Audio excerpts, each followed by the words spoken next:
بسم الله الرحمن الرحيم الحمد لله والصلاة والسلام على سيدنا محمد رسول الله وعلى آله وصحبه ومن والاه. Just to continue this question or this topic of the creator, of the existence of the creator.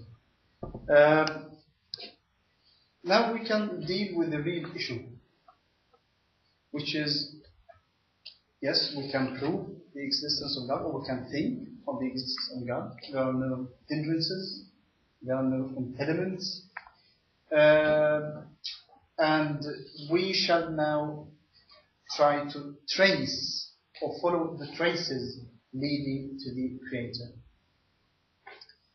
When we contemplate upon everything in our surrounding, and I insist on the word surrounding, since when we talked about the elements or the factors of the thinking process, we talked, the first one was reality. Reality that can be comprehended, not any reality. Now, when we contemplate about anything in our surrounding, we see that it is limited. And we're not discussing business now. So we see that everything is limited.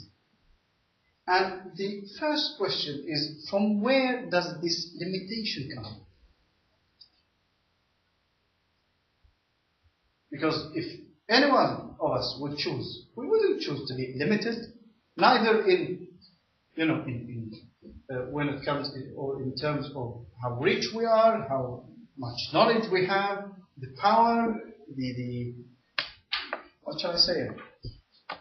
Anything that is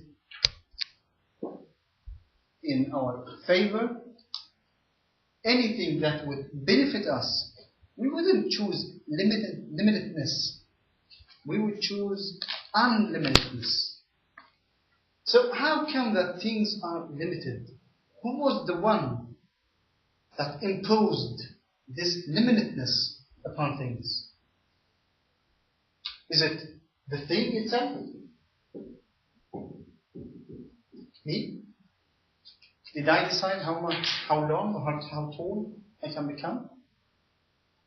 In some way I can decide which weight I'm going to have, but to some extent. But I can't get, 3 tons. I can't do it. And I can't get 2 or 3 kilograms. So we are limited anyway, even in our choices. We can't choose which skin color we're going to have. We can't choose how tall or short we become. We can't choose which parents we have had. There is so much that we can't choose. So we can't do anything about it. We are limited, that's it. So is it the thing itself that decided the limitedness? Or is it something else?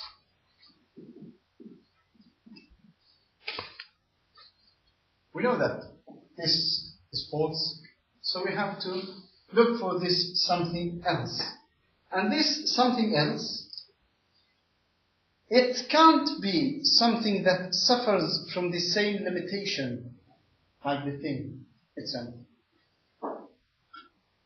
Because if you refer to a man in order to solve the problem of limitedness for, let's say, dogs, well, man, him or herself, can't do anything about the limitedness that he or she is subject to. You are limited. Your sight is limited. Your hearing is limited. Your sensing is limited. So you can't do anything about yourself. So how come that you can do anything about the situation of the dog, for instance?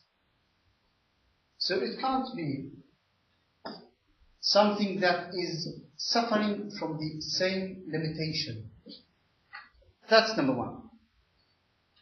I'm not going to continue this path or this topic. I'll talk about something else and then try to conclude something from all of them.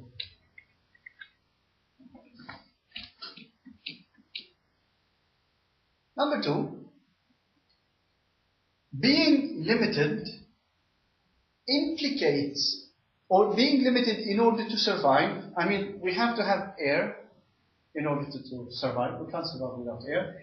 And this, it's not only air, it's air, food, and a lot of other things that we have to have in order to survive. So if you are needy, limited means needy, if you are needy in order to survive, so aren't you needy in order to come into existence?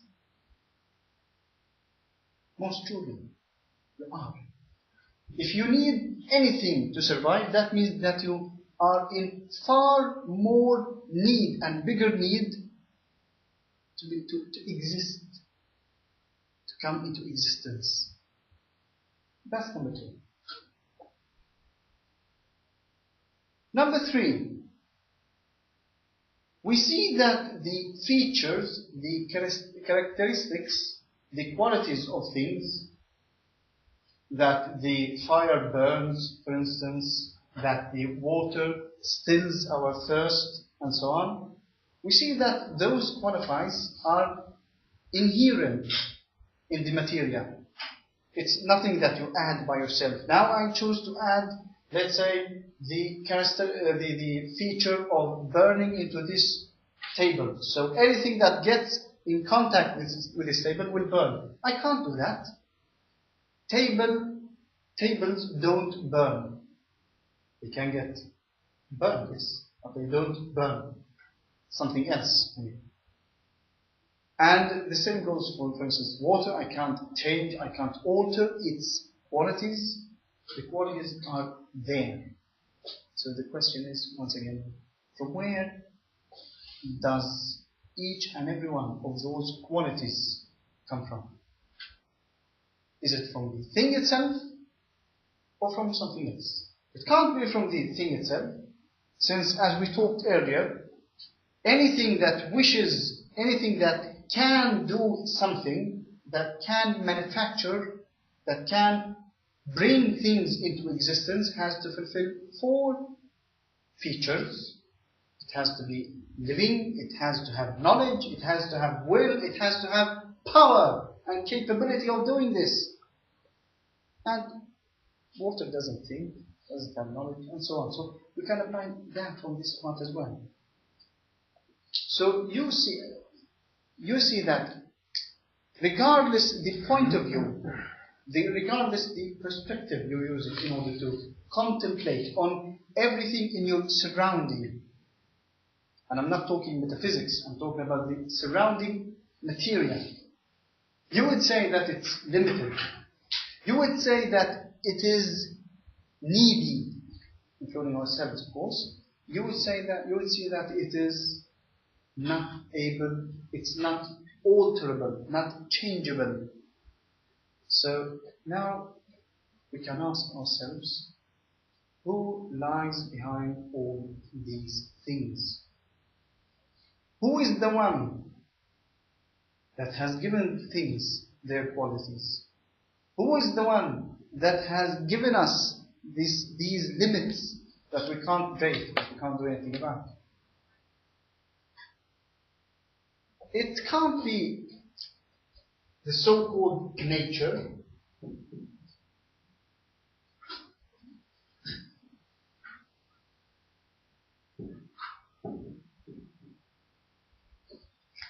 Since nature, it is us, trees, earth, sky, clouds, suns, stars, nebulosas, supernovas, and so on. This is nature. And if you pick and choose any of these components of nature, you will see that the same applies for that as well. Sun, how big can sun get?